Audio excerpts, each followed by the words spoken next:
What's going on, guys? This is TJ here from Dreamer Digital. Last week I promised you guys that I would do a breakdown of the editing portion of the video that I shot last week for FitLife Gym. This was the video. This is how it came out. Just watch this.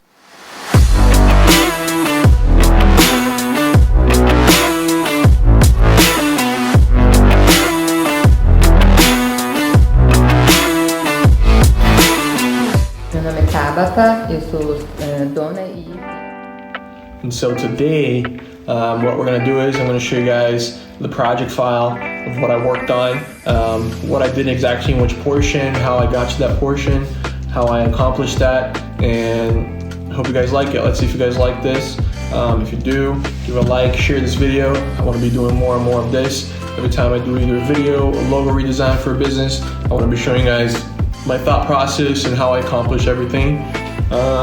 So maybe you guys, inspired to do the same thing that I do. Maybe you guys have some questions whenever I post videos. And so I want to make sure that, you guys are getting a little bit of the knowledge that I have. And I'd be happy to help you guys out. If you guys have any questions about them, feel free to send me a message. I love helping people. This is what I love to do. And so let's get it. So you can see that this is the project file. I use Final Cut Pro to edit all my videos. I do have Adobe Premiere. I've used Adobe Premiere in a few projects, but because I'm on a Mac, Final Cut always seems to be the quickest editing workflow for me, whether it's importing videos, trimming things, working with bigger video files like 4K files. It seems like Final Cut is always the best option for me. But like I said, I can edit in Premiere, but Final Cut always does the job, especially if I'm doing promos like this. I never do any documentaries, any big projects like that. And of course, Premiere might handle those a little bit better in terms of managing the files, but in quick edits like this, under 5 minutes, I always go to Final Cut, because for me it's been the best luck in dealing with things like this. So this is the project file. Whenever I go out and shooting these promos, I always know exactly the shots I'm gonna take. I know, or at least I know the types of shots that I'm gonna take. So for instance, when I went out on that day, I knew that I'd be getting there and there'd be a class going on. And so my goal was, for the first hour, I was gonna shoot B-roll shots of the whole class throughout that hour. And so when that class was done, I had about 20 to 30 minutes of B-roll clips that I had, of either people doing the exercises, the business owner instructing people to do the exercises, the business owner doing the exercises in front of the class. And so you'll see, if I open up the folder here, when I open up the folder in the SD card, I knew that this first portion right here, once I came back to the office and I saw all the clips that I had, I knew that these clips were the class that I was filming for the first hour. And so when I imported everything to Final Cut, I had a ton of clips. I'll show you this. I had a ton of clips that I knew that I could sort through. A ton of clips that I knew that I could sort through and cut for B-roll clips. So you'll see here what I mean, of course. So this is another clip, me filming the class. I had other clip of them, between an exercise.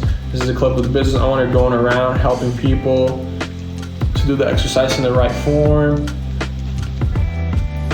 And here she is again, and I'd go back, take a few, and then more clips.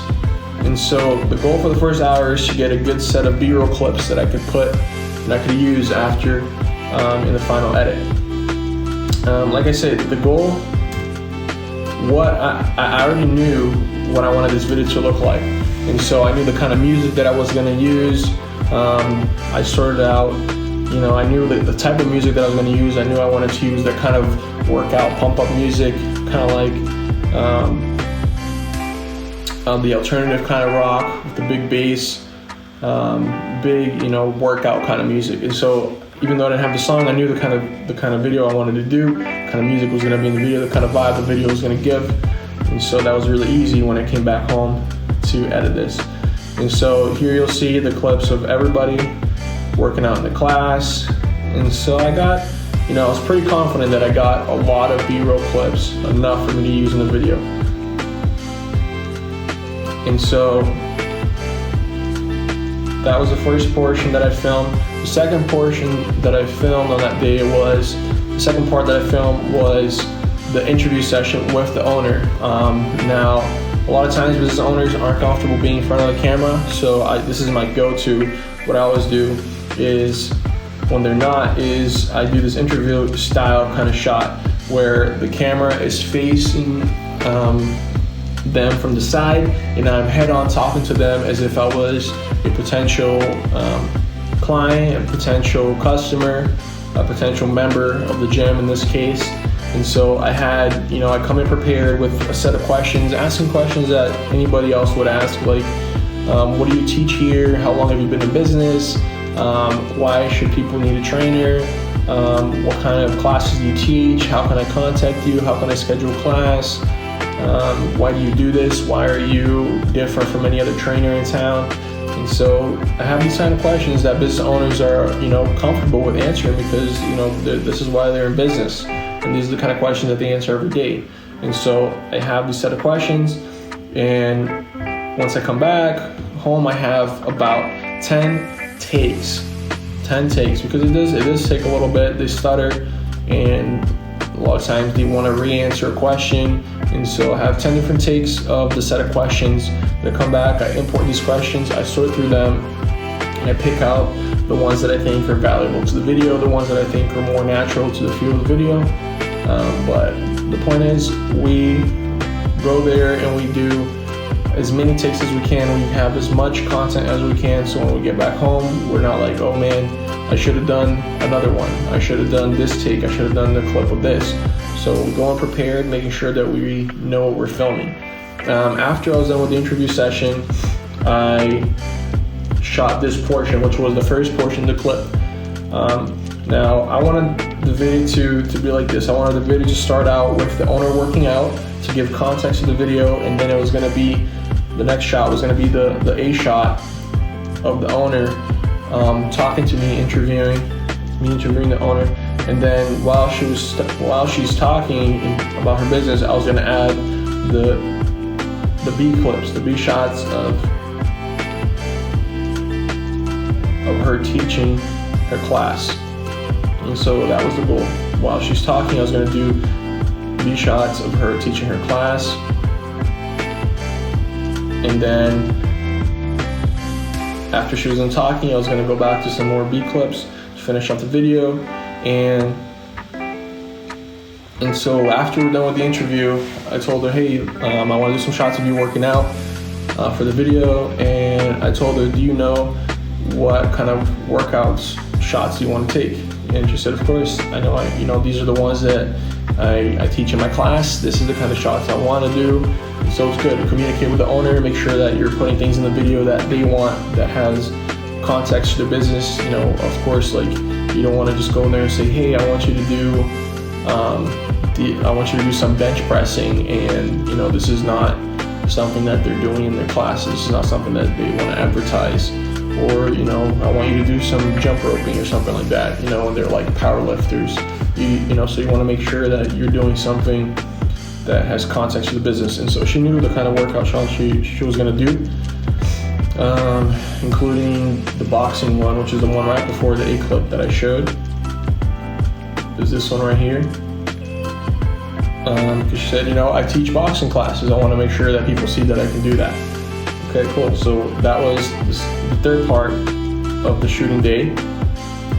And the fourth part, I told her I want to do some shots of you, of the gym. I want to do some B-roll shots of the gym. Shots of weights, shots of equipment. And she said, okay, well, can we do some also shots of me sanitizing the equipment because it's COVID. I want to make sure people are seeing that I'm keeping my gym clean. Okay, cool. So that was the sequence of how I shot things. And so the reason I'm saying this is because when I come back here and I see all these shots, I know what I'm looking at. I know from a distance, these are all the gym shots. and the shots of her cleaning. These are all the workout clips I got of her. These are all the clips of her talking with the camera, me interviewing her, and this first one's of the class. So when I come back here, I know, okay, the video's gonna start off with her working out, and so I'm gonna put all those clips together. I trimmed down all the ones that I wanna use in the video, and so this is what I came down with. This is what I came down to. I had all these clips put together. The music, I always get my music from Envato Elements. I have a subscription with them. They aren't my sponsor or anything, but they're great. They have stock videos, they have graphic templates, they have music, of course, that I use for a lot of the videos.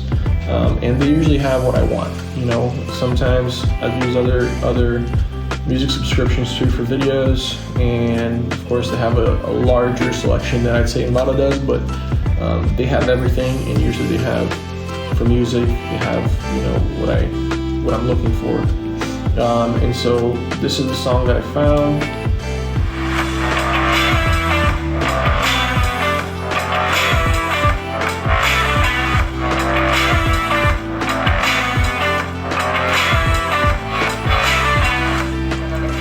And that's the song that I felt was gonna, you know, make people feel the way I wanted them to feel about the gym. And, you know, not something too aggressive, but something that was more upbeat, something that was gonna be, you know, workout related, and kind of give off the vibe that the gym is going for. And so that's the video that started out with, that's how the video started out with, the clips of her working out with the music, and then the music, I lowered down the music here. You see that I lowered it down to -18 dB, so it's still playing in the background while she's talking, but now we're introducing the owner. And so here she is talking, and like I said, the B-roll clips, I knew I was going to use them over her talking. And so when I trimmed down the clips of her talking, a lot of times she stuttered, a lot of times she messed up.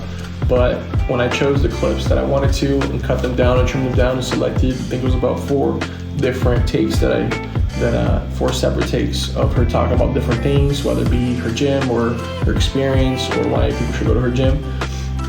What I would do is at the end of her talking about that thing, I would throw in the B shot on top of that, so you wouldn't catch that that glitch of her moving, because maybe she's talking about something and she finishes talking about, and then the next video that I played was the video of her talking about something else. So you can't really catch that in the video because I put the B shot of her teaching the class, like for instance here.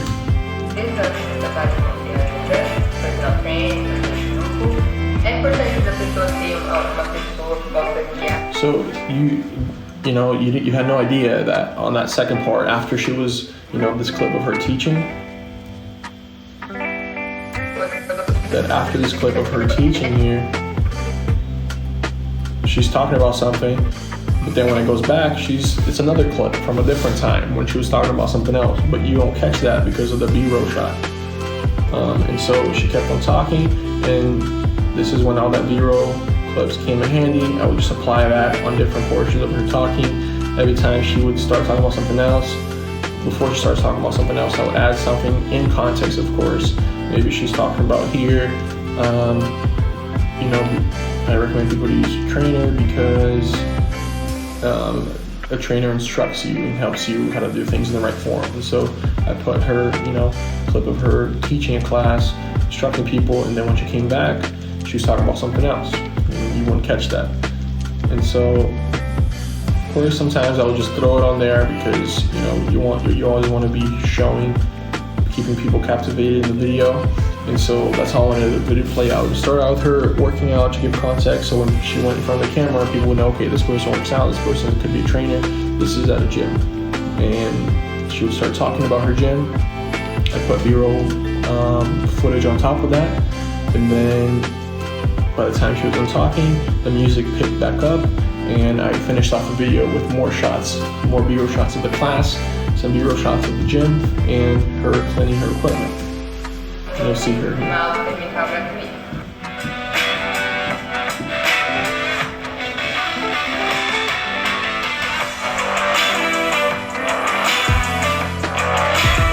And the video finishes off like this.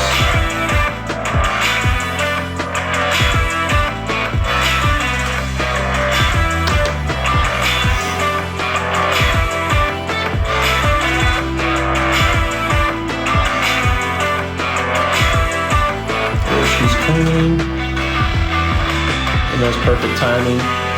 The length of the song. I didn't have to cut the song at all. It was a perfect timing for me. And it faded into this logo that I redesigned for her that I posted the logo process yesterday on my Instagram. What I did, why I chose certain aspects of the logo, like the 3 stripes before, they're actually the weights, gym weights, and then the color is the color of the gym. You can notice that it's like red and black in her gym, and other aspects of the logo as well. And it just faded into this, and of course Dreamer Digital in the end. I put Dreamer Digital here in this part in the beginning as well, but I try not to put my logo too much because obviously it's about the business. It's not about the person who made the video. But this is how I put together the video.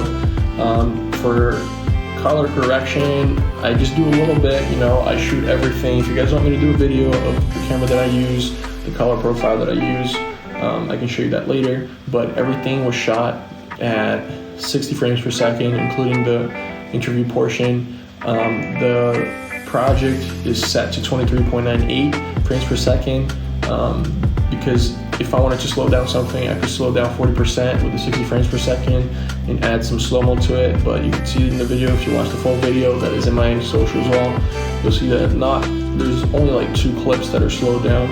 Everything else is in real time. So I just want to give off the feel it is of when you're in the actual gym watching it work out. You'll see that there's not much color correction done to it. There's not color grading, definitely no color grading here, just a few touch-ups on the color. I record everything with my XH1 in the Eternal profile here. I love the kind of the red that it gives off. Usually when there's red in the video, I usually turn on just because I like the colors that Eternal gives. And so I have the video settings set out a little bit with the color and -2 on the camera. So when I get in here, you'll see that it looks much like this. This is the original color that comes from the camera. So it's a little bit, it's a little bit faded, but not so much where I have to do so much color grading. In fact, all I usually do is just go here on color board and I just add a little bit of saturation in the mids, and then for exposure, I usually just touch up the exposure a little bit, mess with it a little bit, and then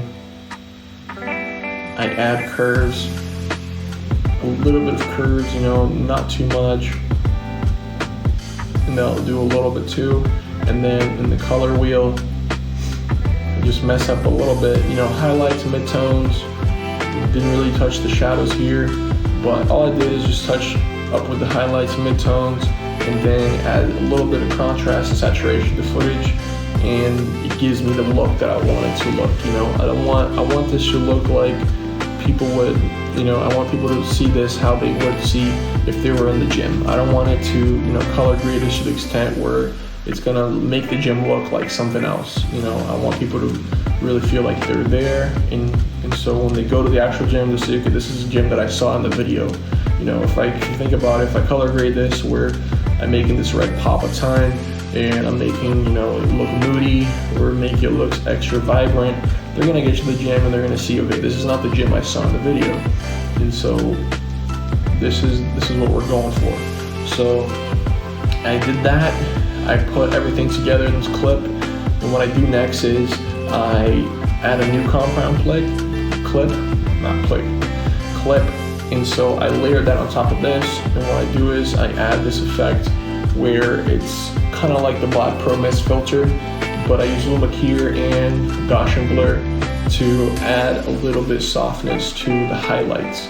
And so if you look at the highlights over here, these are the LED panels, you'll see that it adds a little bit of softness to the highlight row. So that's what it will do.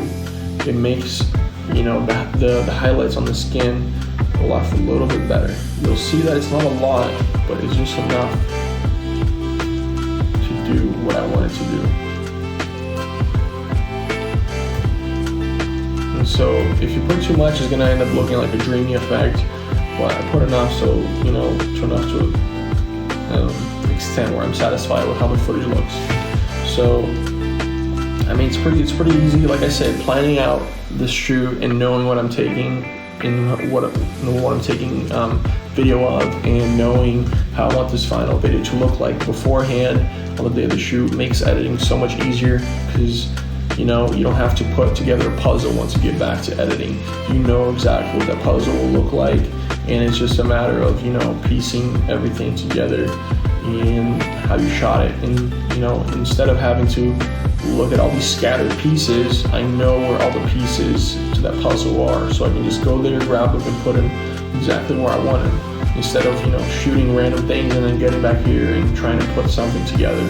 It's going to take a lot longer to do that, to edit a video if you're going to do it that way. And so organization is key. You just go there, you shoot what you need to shoot, you come back, you put it together, and voila, you have the video. This ended up being like a 2-minute video. She's using it on Facebook, Instagram, but I love this type of video because it's kind of like it tells you a story versus you just advertising something. I feel like a lot of times businesses are just doing commercials and they're posting things on Instagram and Facebook advertising, like $19.99 membership, to my gym. It's a great gym, blah, blah, blah. But you don't know, like, what will make people pay that, I'd rather tell a story and instead of advertising price, because then it's going to allow people to see what that business is all about. I think that's important. An important aspect about social media. Social media is about you being social. It's not about you advertising. And so this is why I do these videos too, because I want you guys to see what I do in my business and how I do things, instead of trying to tell you, hey, like, do a video with me. I want to show you guys why I do these things and the goal I have in each project that I take on. But thank you guys for watching this. Thank you so much for your time. I hope that you guys enjoyed it. I hope to do more of these. Every project that I do, not just videos, but logo, graphic design, photo projects that I do. Everything that I do is towards branding and developing businesses, making that business look more professional and reaching their dream goal of how they want their business to look like. That's why it's Dreamer Digital. Tell me your dream. But thank you guys so much. Make sure that you're following my pages. Make sure that you're subscribing to me on YouTube, and that you're watching these videos and sharing it. Thank you so much.